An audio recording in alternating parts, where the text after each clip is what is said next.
एक दिन दोस्तों एक लड़की कमरे में होती है, तभी उसका भाई आता है और उसको बेड पर पटक देता है और फिर वह लड़का कपड़े खोलने लगता है और उसकी हरकत देखकर उसकी बहन की होश उड़ जाती है। दोस्तों उस लड़की का नाम होता है काजल और वो अभी डॉटे कर रही थी और प्राइमरी स्कूल के टीचर के लिए उसने परीक्षा भी दिया था। उसके घर में कुल 4 लोग रहते थे, वह लड़की और उसका भाई और उसके मम्मी और पापा। उस लड़की का उम्र 21 साल है। वह अपने शरीर को मेंटेनेंस रखती थी और रोज सुबह व्यायाम भी करती थी, जिससे कि वो उसका शरीर जो है काफी फिट रह सके। उसके भाई का उम्र 19 साल है और वह दोनों दोस्त की तरह रहते थे, जिस वजह से वह दोनों एक दूसरे की बातें भी शेयर करते थे। एक दिन वह लड़की अपने भाई से सीक्रेट बात कर रही थी। उससे उसने पूछा, अमित तुम्हारी कोई गर्लफ्रेंड है कि नहीं? अमित बोला, नहीं दीदी, अभी तक ऐसी कोई नहीं मिली, अगर आप जैसी मिलेगी तो प्यार करूंगा। इतने में उसकी वहां पर मम्मी आ गई और अमित को किसी काम से बाहर लेकर चली गई। फिर वह लड़की सोचती है, मेरे भाई के मुंह से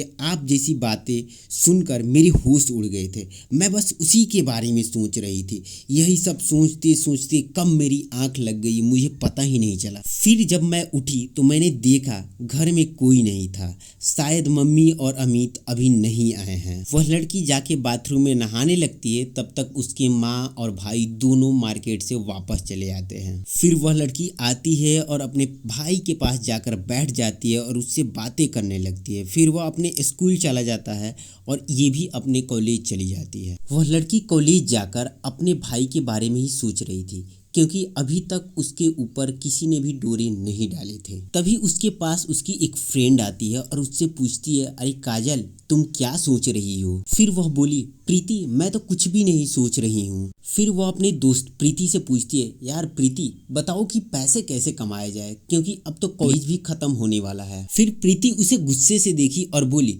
अरे चल यार, पैसे हमारे लिए कमाना आम बात है। फिर वह दोनों वहां से अपने अपने घर की तरफ जाने लगे, क्योंकि क्लास नहीं चल रहा था। फिर प्रीति अपने घर के रास्ते जाती है और काजल अपने घर के रास्ते जाती है। फिर काजल रास्ते में अपने भाई को देखती है और तो उसका होश उड़ जाता है, क्योंकि उसका भाई अमित 3 लड़कियों के साथ घूम रहा था। फिर यह देखती है तो इसको काफी ज्यादा अपने भाई अमित के ऊपर गुस्सा आता है, क्योंकि इसके पापा बहुत मेहनत करके पैसा लाते हैं और फिर यह लड़कियों में उड़ा देता है। फिर वह लड़की उसी गुस्से में घर चली जाती है और अमित का इंतजार करती है। यह बात अपने मम्मी पापा को भी बताना चाहती थी, लेकिन वह नहीं बताती है, क्योंकि बताने से उसके मम्मी पापा को ठेस पहुंचेगी। फिर अमित जब शाम को घर आया तो फिर उसके कमरे में जाती है और देखती है कि अमित टीवी देख रहा है। फिर उसने अमित से पूछा, अमित तुम मार्केट में लड़कियों के साथ क्यों घूम रहे थे? उनके साथ तुम मत रहो, वरना वह तुम्हें बर्बाद कर देंगी। फिर अमित बोला, नहीं दीदी, मैं तो उनके साथ घूमूं, क्योंकि उनके साथ घूमने में मुझे काफी ज्यादा मजा आता है और मेरे लिए यही समय है।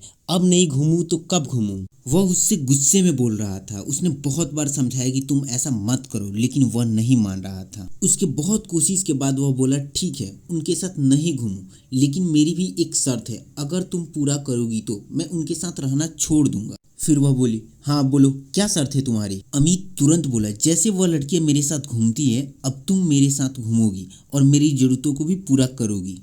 फिर वह अमित से बोली, ये नहीं हो सकता, मैं तुम्हारे साथ क्यों घूमूं? फिर वह उसकी बातों को सुन के उसने बोली, ठीक है मैं शाम को सोच के बताती हूँ। यह कहकर वह अपने कमरे में चली गई। फिर वह अपने कमरे में जाके अपने भाई के बातों के बारे में सोचने लगी कि वह मुझसे अब क्या चाहता है। सोचते सोचते वह अपने कमरे में सो गई। फिर सुबह हुआ तो उठी और अपने भाई के पास गई और बोली कि ठीक है तुम जो भी बोलोगे वो हम करेंगे, लेकिन सबसे पहले हम कुछ काम करते हैं, चलते हैं पहले शॉपिंग करते हैं, शॉपिंग करने के बाद से जो भी तुमको करना होगा तुम शाम को कर लेना। फिर वह बोली, लेकिन एक बात का तुम ध्यान रखना, ये इस बात के बारे में किसी को भी जानकारी नहीं होना चाहिए, और हाँ तुम उन लड़कियों से कभी भी मत मिलना और उनके साथ कभी भी मत घूमना। फिर अमित बोला, ठीक है दीदी, आज के बाद से नहीं उन लोगों से मैं मिलूंगा और नहीं मैं उन लोगों के साथ घूमूंगा। अमित को देख के ये पता चल रहा था कि अमित काफी दिनों से इस दिन का इंतजार कर रहा था और वो खुद को संतुष्ट महसूस कर रहा था। फिर शाम को दोनों मार्केट से आए शॉपिंग करके